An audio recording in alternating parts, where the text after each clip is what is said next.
A haunted house? Ben gulped. Chicken? Jake smirked. Everyone says it's haunted. The old house loomed at the end of Elm Street, dark, silent, menacing. Ben wanted to be brave, but his blood ran cold. Okay, he whispered, let's do it. The rusty gate creaked open. The air grew cold, sending shivers down Ben's spine. See? Nothing to be scared of, Jake said, his voice trembling. Cobwebs clung to the porch railing. The front door creaked open on its own. This is crazy, Ben mumbled, but Jake was already inside. The house smelled of dust and decay.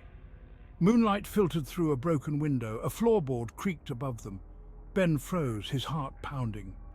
Just the wind, Jake said, his voice tight. He took a step forward. Another creak, louder this time, coming from the top of the stairs. Section 4. Who's there? Ben's breath caught in his throat.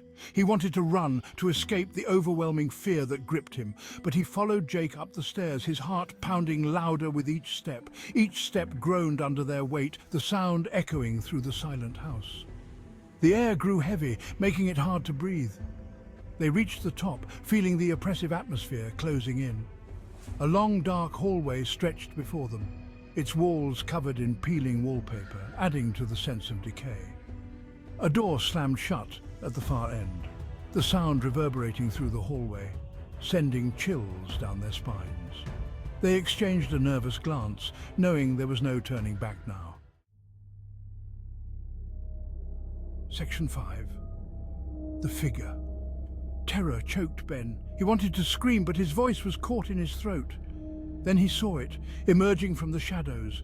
At the end of the hall stood a shadowy figure. It was tall and gaunt, its presence sending chills down Ben's spine. He could barely breathe. The figure moved towards them, gliding silently, almost as if it were floating. Ben's heart pounded in his chest, each beat echoing in his ears. Its eyes glowed red in the darkness, piercing through the gloom. Ben turned and ran, his footsteps echoing in the empty hallway. He didn't look back, fear driving him forward. He just ran, desperate to escape the terror behind him.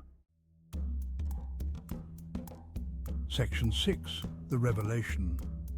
The night was thick with fog, and the old house loomed ominously against the dark sky. It was the kind of night where shadows seemed to move on their own, and every creak of the house felt like a whisper from the past. He burst out of the house, gasping for air, his heart pounding in his chest. The cold night air hit him like a wall, but it was a welcome relief from the suffocating atmosphere inside. Jake was right behind him, his eyes wide with a mix of fear and excitement. "Did you see it?" he asked, his voice barely above a whisper, as if speaking too loudly might summon whatever they had just escaped from. Ben stammered, his voice shaking uncontrollably. I think so. What was that?" His mind raced, trying to make sense of the shadows and sounds that had chased them out. Jake nodded, his face pale and eyes wide. "Yeah, creepy, right? It worked perfectly." His voice had a strange mix of fear and triumph, as if he had just conquered a great challenge.